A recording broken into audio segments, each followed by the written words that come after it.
যখন নামাজ আদায় করি, ইমামের পিছনে যদি আমরা থাকি, তাহলে আমরা ইমামের পিছনে সূরা ফাতিহাও পাঠ করি না, অন্য কোন সূরাও পাঠ করি না। কথা বুঝতে পারছেন? আর যখন আমরা নামাজ একা একই পড়ি, সূরা ফাতিহাও পাঠ করি, অন্য সূরাও পাঠ করি, তাই তো? একা যখন পড়ি, কিন্তু ইমামের পিছনে পড়লে সূরা ফাতিহা আমরা পাঠ করি না। তো আমরা শুধু পাঠ করি না, না আরো কেউ পাঠ করতেন না? এটা কি আমাদের বাড়ির বানানো ধর্ম, না এটা নবী মুস্তাফার দেওয়া ধর্ম? বুখারীতে রাসূল পাক বলছেন, যেই ব্যক্তি সূরা ফাতিহা পড়লো না তার নামাজ হলো না। অর্থাৎ হানাফিরা ইমামের পিছনে সূরা ফাতিহা পড়ে না, তাদের নামাজ হয় না, বলে নাউজুবিল্লাহ। এটা কি শুধু হানাফিরা পড়ে না?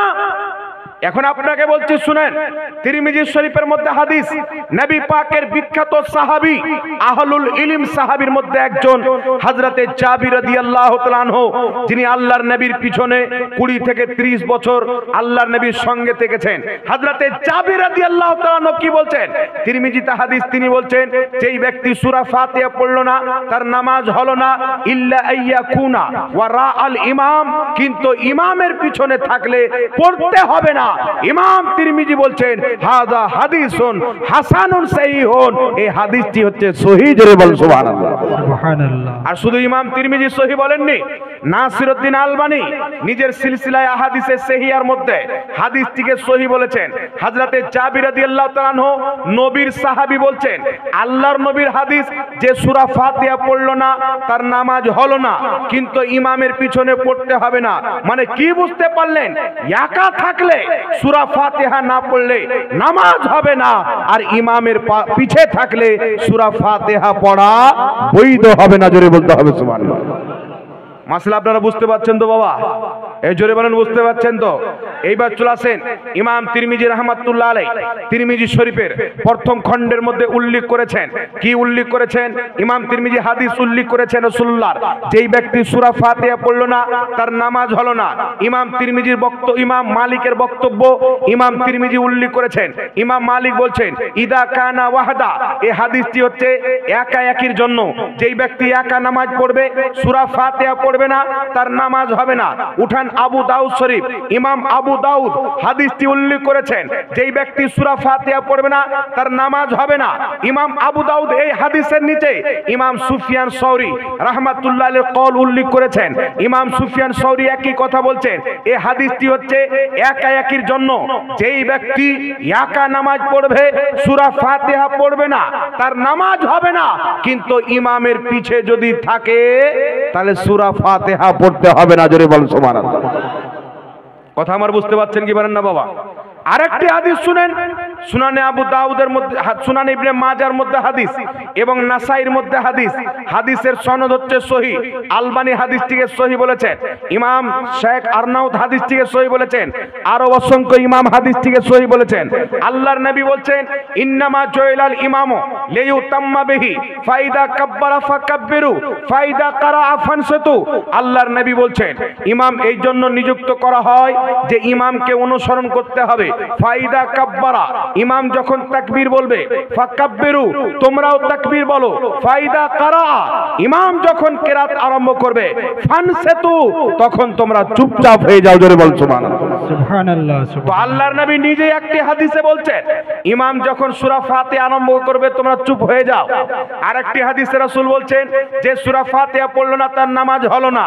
তো আমরা যখন একা নামাজ পড়ি, বুখারীর হাদিসে আমল করি, আর ইমামের পিছে যখন নামাজ পড়ি, নাসাই এবং ইবনে মাজার হাদিসে আমল করি। জোরে বল সুবহানাল্লাহ। সুবহানাল্লাহ। আর যারা একটা হাদিস নিয়ে বাকি সমস্ত হাদিসকে তালাক দিয়ে দেয়, একটা হাদিসের অপব্যাখ্যা করে, তারা নিজের নাম রেখেছে আহলে হাদিস। জোরে বলো নাউজুবিল্লাহ। আর একটু জোরে বলতে হবে নাউজুবিল্লাহ। নাউজুবিল্লাহ মিন যালিক। এইবার শুনেন বিরাদর ইসলাম, আল্লাহর নবী কি বলেছেন। এখন কেউ বলবে, ইমাম শুধু কেরাত করলে আমাদের কেরাত কি করে হয়ে যাবে?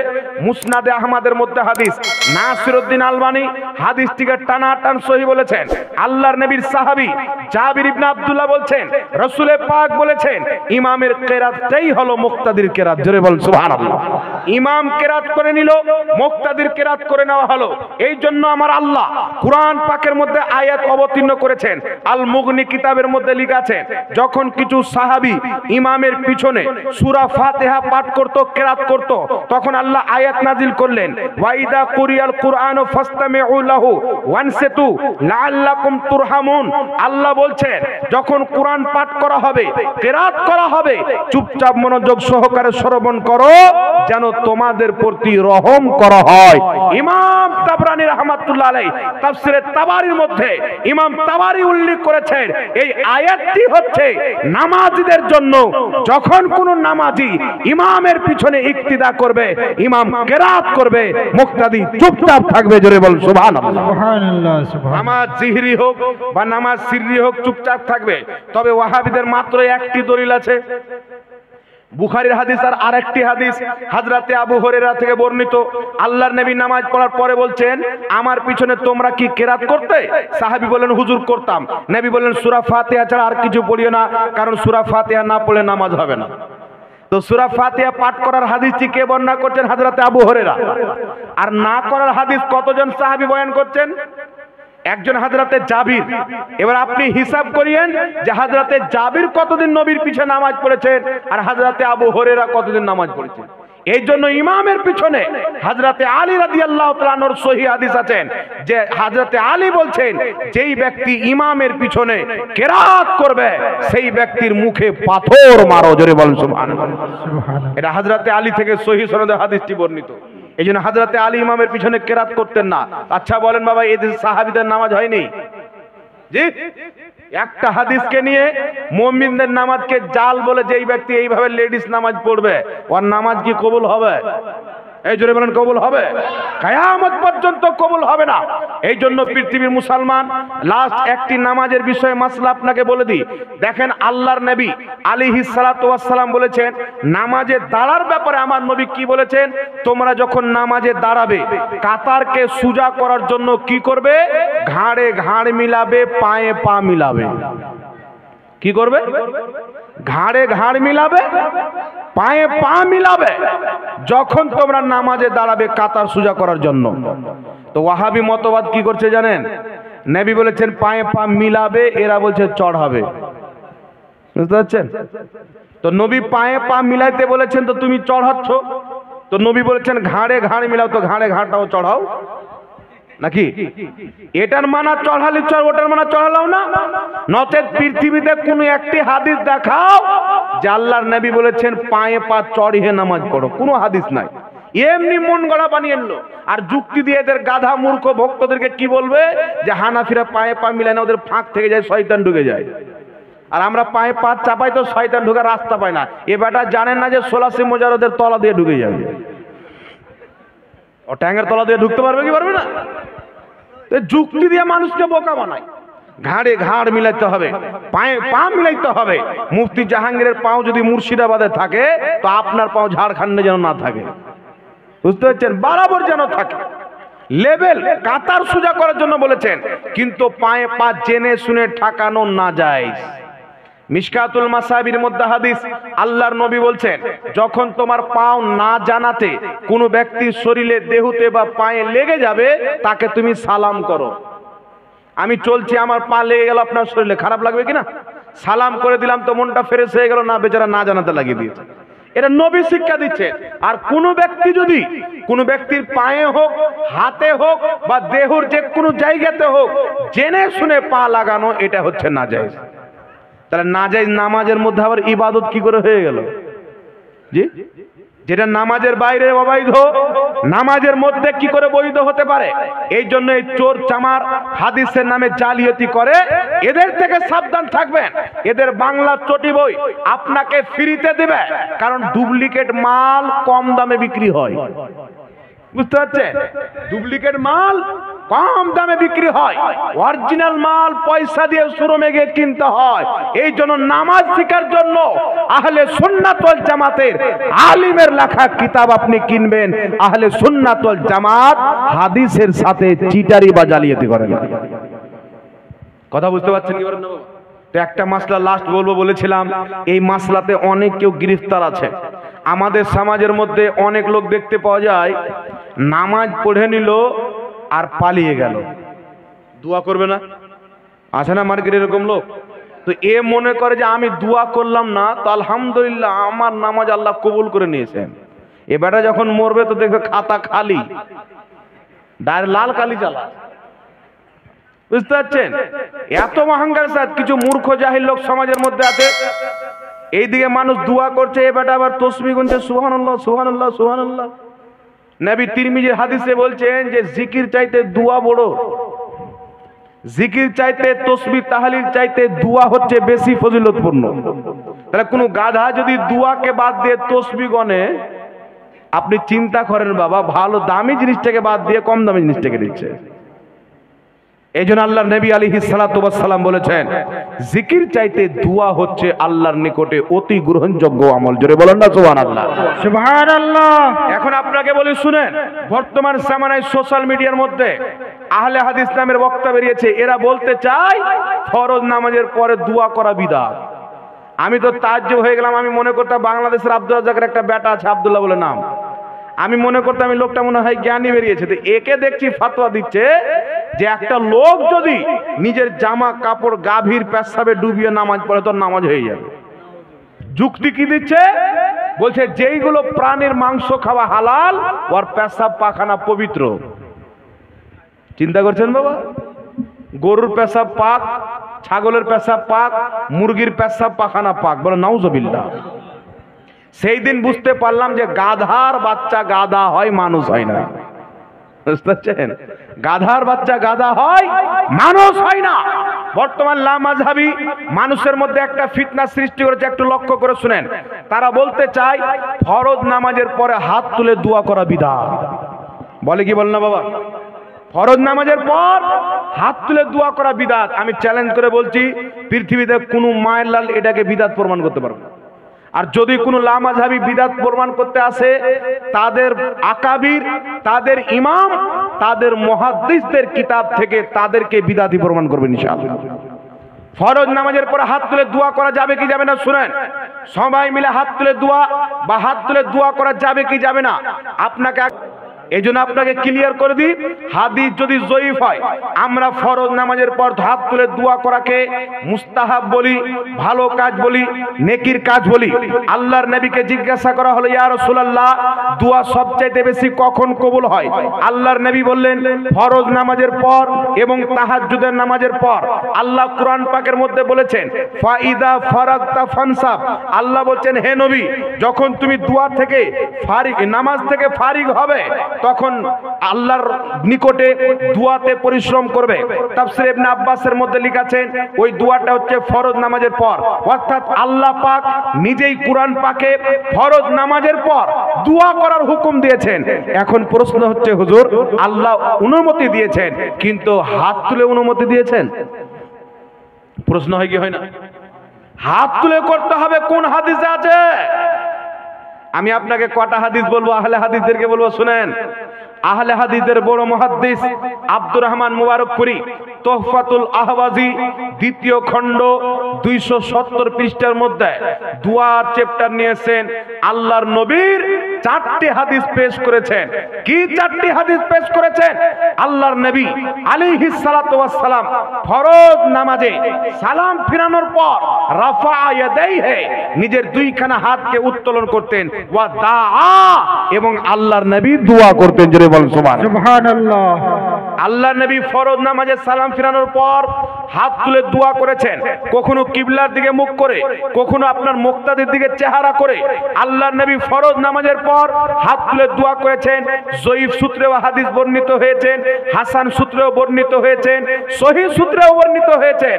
এই জন্য পৃথিবীর মুসলমান আহলে হাদিসদের গুরু আব্দুর রহমান মুবারকপুরী তোহফাতুল আহওয়াজি দ্বিতীয় খণ্ডের মধ্যে লিখতেছে, একাধিক আহলে হাদিস আলিমদের মত হলো ফরজ নামাজের পর সবাই মিলে হাত তুলে দোয়া করা যায়। আবার কিছু আহলে হাদিসের মত হচ্ছে ফরজ নামাজের পর সবাই মিলে হাত তুলে দোয়া করা যাবে না। আব্দুর রহমান মুবারকপুরী আহলে হাদিসের ইমাম বলছে, আমার নিকটে সহিহ এবং বিশুদ্ধ মত হলো ফরজ নামাজের পর সবাই মিলে হাত তুলে দোয়া করা জায়েজ আছে। জোরে বল সুবহানাল্লাহ। সুবহানাল্লাহ। আর একটু জোরে হবে না সুবহানাল্লাহ? সুবহানাল্লাহ। ওদের বাপ বলছে জায়েজ আর বেটারা বলছে বিদআত। তা আমাদের সামনে যদি বসে বাবা, বাপার জুতা বেটার গালে পড়বে কি পড়বে না? বাপের ফতোয়া দেশে নিজেই বিদাতি প্রমাণ হবে।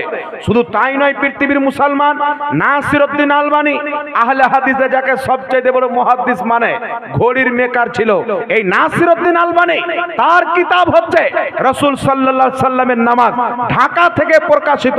সেই কিতাবের মধ্যে নামাজের ব্যাপারে কিতাবটি লিখেছেন। দুয়ার চ্যাপ্টারে গিয়ে নাসিরউদ্দিন আলবানী বলেছে, ফরজ নামাজের পর সবাই মিলে হাত তুলে দোয়া করা যাবে। সুবহানাল্লাহ। আলবানী বলছে সবাই মিলে হাত তুলে দোয়া করা যাবে। তো যারা আলবানীর নাম নিয়ে জাল হাদিসকে সহি বানায়, সহি হাদিসকে জাল বানায়, তাদের বড় গুরু আলবানী বিদাতি প্রমাণ হলো কি হলো না? এই জোরে বলেন। একটা লোক যদি দারু পান করে তাকে কাফির বলা যাবে না, কারণ হতে পারে দারুকে হারাম মনে করছে, নাফস মানছে না তাই পান করছে। তো দারুকে যদি হারাম মনে করে পান করে, পাপী হবে, গুনেহগার হবে, কিন্তু কাফির হবে না। কথা বুঝছেন? আর একজন ব্যক্তি যদি দারু পান না করে, দারুকে জায়েজ বলে, সেই ব্যক্তি কাফির হবে। কারণ শরীয়তের নিয়ম হচ্ছে মুস্তাহিল্লুল হুরমাতি কুফরুন, যেই ব্যক্তি কোনো হালালকে হালাল জানার পরেও হারাম বলবে, সেই ব্যক্তি কাফির হয়ে যাবে। তো ফরজ নামাজের পর যদি দোয়া করলে জাহান্নামে যেতে হয়, তো আমরা তো দোয়া করি। তোমাদের ইমাম আব্দুর রহমান মুবারকপুরি তোহফাতুল আহওয়াজের মধ্যে এই দোয়াকে জায়েজ বলেছে। তোমাদের ইমাম নাসিরউদ্দিন আলবানী এই দোয়াকে জায়েজ বলেছে। তো তোমাদের ফতোয়া অনুযায়ী নাসিরউদ্দিন আলবানীও জাহান্নামী, আব্দুর রহমান মুবারকপুরিও জাহান্নামী। জাহান্নামী প্রমাণ হয়ে গেল। আচ্ছা হুজুর, তাই নয়, শুধু তাই নয়, প্রশ্নের সময় আমি দেব আপনাকে।